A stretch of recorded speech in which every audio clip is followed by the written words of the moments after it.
Shalom Bapak Ibu semua, banyak kalangan hamba-hamba Tuhan mengatakan bahwa perpuluhan tidak bisa dimakan sendiri oleh jemaat.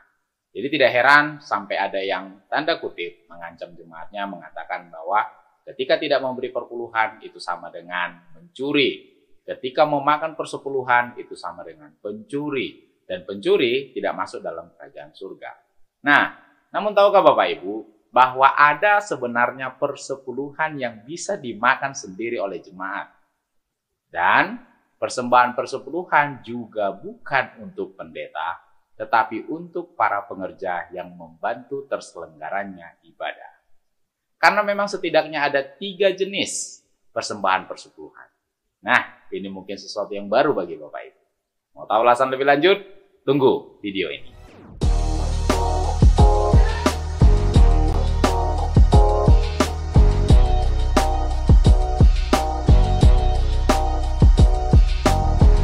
Kita dibantu oleh beberapa literatur Bapak Ibu. Literatur yang pertama adalah Lexham Bible Dictionary. Yang kedua adalah The Babylonian Talmud. Yang ketiga adalah New South Herzog Encyclopedia of Religious Knowledge. Nah, di dalam literatur ini dikatakan bahwa persembahan persepuluhan tidak untuk imam maupun pejabat yang ada di dalam bait suci. Di mana kita bisa temukan? Di dalam Bilangan 18 ayat 21. Mengenai Bani Lewi, sesungguhnya aku berikan kepada mereka segala persembahan persepuluhan di antara orang Israel sebagai milik pusakanya untuk membalas pekerjaan yang dilakukan mereka, pekerjaan pada kemah pertemuan. Ingat, Lewi, bukan imam. Ayat 24. Sebab persembahan persepuluhan yang dipersembahkan orang Israel kepada Tuhan sebagai persembahan khusus, kuberikan kepada orang Lewi sebagai milik pusakanya. Itulah sebabnya aku telah berfirman tentang mereka, mereka tidak akan mendapat milik pusaka di tengah-tengah orang Israel. Sudah jelas Bapak Ibu, 2 ayat mengatakan bahwa persembahan persepuluhan untuk Lewi. Nah, kita akan bahas, siapa sih sebenarnya orang Lewi ini Pak Jul? Orang Lewi, Bapak Ibu bisa temukan di dalam Bilangan 4. Orang Lewi adalah orang-orang yang ditunjuk secara khusus untuk mengurus barang-barang kudus. Dan itu diberikan kepada Bani Kehat. Bapak Ibu baca dalam ayat 1 sampai 20. Nah, yang kedua, mengangkat segala perlengkapan kemah suci. Nah, itu diberikan kepada Bani Gerson.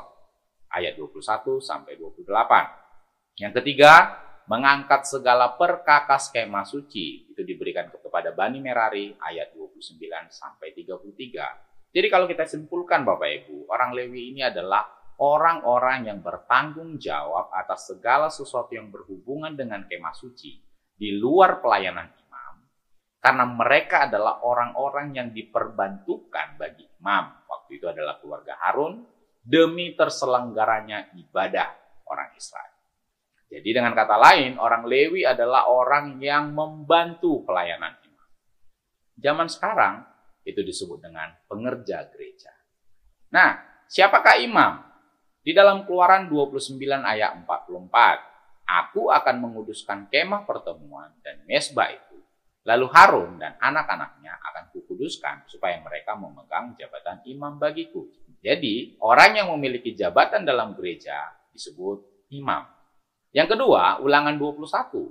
Imam-imam Bani Lewi haruslah tampil ke depan sebab mereka lah yang dipilih Tuhan Allahmu untuk melayani Dia dan untuk memberi berkat demi nama Tuhan. Menurut putusan mereka lah setiap perkara dan setiap hal luka melukai harus diselesaikan. Nah, karakteristik imam yang kedua adalah orang itu memberi berkat dalam nama Tuhan. Nah, kita tentu sudah tahu dalam ibadah raya kita, setiap minggu atau dalam setiap kali ibadah, ada orang yang memberi berkat. Nah, orang yang memberi berkat dalam nama Tuhan, menurut terminologi Alkitab itu disebut imam. Imam itu katakan Yevaireka Donai Weis mereka, Yera Donai Pana Eleha Fikuneka, Bisya Donai Pana Eleha Veasem Leka Shalom.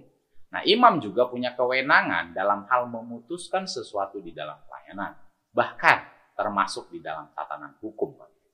Nah, kalau kita lihat dalam kehidupan zaman sekarang, orang yang memberi berkat, orang yang mendapat jabatan dalam gereja, dan orang yang berhak untuk memutuskan sesuatu dalam pelayanan, bahkan dalam tatanan disiplin juga mungkin di dalam gereja, hanyalah pendeta. Jadi pendeta atau gembala masuk dalam kategori imam. Nah, ma'asyer dibagi menjadi 3. Yang pertama, ma'asyer rishon yang diberikan kepada orang Lewi.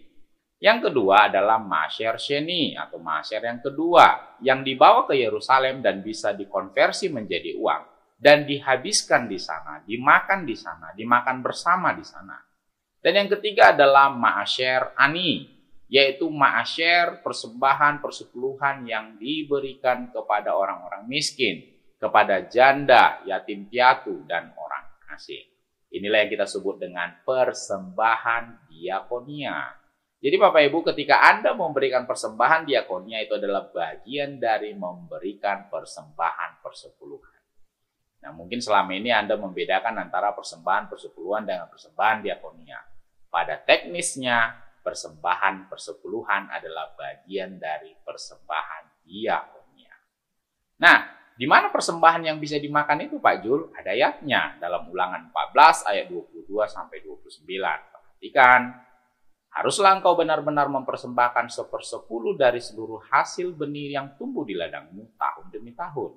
Di hadapan Tuhan Allahmu di tempat yang akan dipilihnya untuk membuat namanya diam di sana, perhatikan, haruslah engkau memakan persembahan persepuluhan dari gandummu, dari anggurmu dan minyakmu, ataupun dari anak-anak sulung lembu sapimu dan kambing dombamu, supaya engkau belajar untuk selalu takut akan Tuhan Allahmu.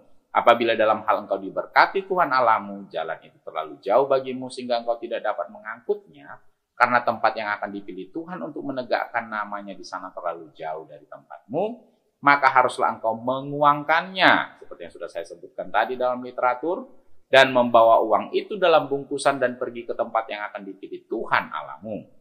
Haruslah engkau membelanjakan uang itu untuk segala yang disukai hatimu, untuk lembu sapi atau kambing domba, untuk anggur atau minuman yang memabukkan, atau apapun yang diingini hatimu, perhatikan, dan haruslah engkau makan di sana di hadapan Tuhan Allahmu dan bersukaria, engkau dan seisi rumahmu. Jadi, ma'asyer sheni bisa dimakan oleh seluruh anggota keluarga. Tapi ingat, hanya dimakan di tempat yang sudah ditentukan. Contohnya mungkin di gereja, Bapak Ibu. Juga, orang Lewi yang diam di dalam tempatmu jangan kau abaikan, sebab ia tidak mendapat bagian milik pusaka bersama-sama engkau. Dalam ayat 28, pada akhir 3 tahun kau harus mengumpulkan segala persembahan persepuluhan dari hasil tanahmu dalam tahun itu dan menaruhnya di dalam kotamu. Perhatikan, ini adalah sasaran dari persembahan persepuluhan Bapak Ibu. Yang pertama, maka orang Lewi, karena ia tidak mendapat bagian milik pusaka bersama-sama engkau. Dan orang asing, anak yatim dan janda yang ada di tempatmu akan datang makan dan menjadi kenyang, supaya Tuhan Allahmu memberkati engkau di dalam segala usaha yang dikerjakan hatimu. Berdasarkan Ulangan pasal 14 tadi, ada kita temukan 3 jenis persembahan persepuluhan. Persembahan ma'asyer rishon, itu adalah untuk Lewi. Yang kedua, ma'asyer sheni, untuk dimakan bersama, tetapi bukan dimakan di rumah, tetapi dimakan di tempat yang dipilih Tuhan untuk ibadah di sana. Misalnya dalam konteks hari ini adalah gereja. Nah, yang ketiga adalah ma'asyer ani, ma'asyer yang diberikan kepada orang-orang miskin, kepada yatim piatu, kepada janda. Dan ingat, tentu adalah janda dan yatim piatu yang statusnya saudara seiman. Sama seperti janda dan yatim piatu yang ada zaman Israel, tentu mereka akan memperhatikan saudara-saudara mereka yang satu suku bangsa dengan mereka. Jadi, apakah persembahan persepuluhan untuk imam? Tidak. Persembahan persepuluhan adalah untuk Lewi. Zaman sekarang disebut pengerja gereja. Nah, mungkin Anda akan bertanya, jadi apa bagian imam Pak Jul? Kita baca di dalam Bilangan 18 ayat 25 sampai 28. Tuhan berfirman kepada Musa, lagi haruslah engkau berbicara kepada orang Lewi. Ingat, orang Lewi yang menerima persembahan persepuluhan tadi. Dan berkata kepada mereka, apabila kamu menerima dari pihak orang Israel persembahan persepuluhan yang kuberikan kepadamu, dari pihak mereka sebagai milik pusakamu, maka haruslah kamu mempersembahkan sebagian daripadanya sebagai persembahan khusus kepada Tuhan, yaitu persembahan persepuluhanmu dari persembahan persepuluhan itu. Dengan kata lain, orang Lewi yang menerima persembahan persepuluhan diberikan lagi 1/10 dari persembahan persepuluhan yang didapat oleh orang Lewi itu. Dan persembahan itu akan diperhitungkan sebagai persembahan khususmu, sama seperti gandum dari tempat pengirikan dan sama seperti hasil dari tempat pemerasan anggur. Secara demikian kamu pun harus mempersembahkan sebagai persembahan khusus kepada Tuhan sebagian dari segala persembahan persepuluhan yang kamu terima dari pihak orang Israel dan yang dipersembahkan daripadanya sebagai persembahan khusus kepada Tuhan. Haruslah kamu serahkan kepada siapa? Imam Harun. Jadi Bapak Ibu, orang Israel memberikan persembahan persepuluhan kepada orang Lewi. Nah, orang Lewi memberikan 1/10 dari yang mereka dapatkan kepada imam. Jadi dengan kata lain, 10% dari persembahan persepuluhan diterima oleh orang Lewi diberikan kepada imam. Nah, 1/10 dari 1/10 yang dibagikan oleh orang Israel ini disebut dengan terumat ma'asyer. Nah, itulah bagian imam. Jadi, bagian imam hanya 10% dari total persembahan persepuluhan. Bukan seluruhnya. Jadi kalau misalnya ada persembahan persepuluhan 1 juta, gembala hanya berhak mendapat 100.000. Kalau ada 100 juta, maka gembala hanya berhak 10 juta, bukan seluruhnya. Nah, mungkin Anda akan bertanya kepada saya, Pak Jul, apakah Anda seorang anti karismatik? Mohon maaf. Saya dilahirkan secara rohani di karismatik, Bapak Ibu. Saya dibaptis di karismatik. Saya melayani di karismatik. Saya menikah juga di karismatik. Dan sampai sekarang Tuhan percayakan kepada saya menggembalakan jemaat di Medan, juga gereja karismatik. Jadi bukan denominasi. Masih ingat apa yang saya sampaikan Bapak Ibu? Di awal channel ini dibuat. Tanpa melihat denominasi, tetapi firman Allah. Nah, pertanyaan selanjutnya mungkin muncul di dalam diri Bapak Ibu. Apakah persembahan persepuluhan masih berjalan sampai sekarang, Pak? Apakah masih berlaku, Pak Jul? Ya, persembahan persepuluhan masih berlaku sampai sekarang.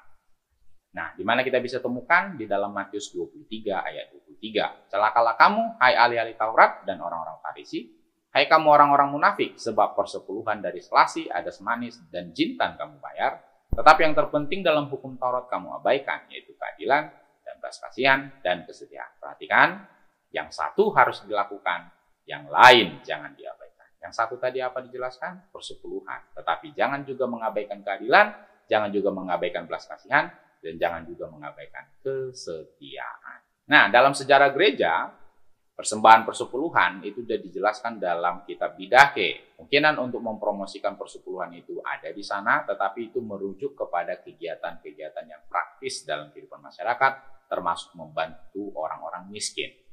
Nah, Irenaeus mengatakan kita harus memberikan sesuatu untuk kebaikan yang ada di dalam gereja, bukan hanya 10%. Chrysostomos, Jerome, dan Agustin mengatakan bahwa paling sedikit 10% kita berikan untuk pelayanan. Jadi angka 10% atau angka persepuluhan adalah bagian terkecil yang kita berikan untuk mendukung pelayanan yang ada. Jadi sudah jelas? Jadi yang pertama, ada 3 jenis persepuluhan. Persepuluhan yang diberikan kepada Lewi, persepuluhan yang bisa dimakan sendiri oleh jemaat tetapi bukan dimakan di rumah, tetapi dimakan bersama di tempat ibadah.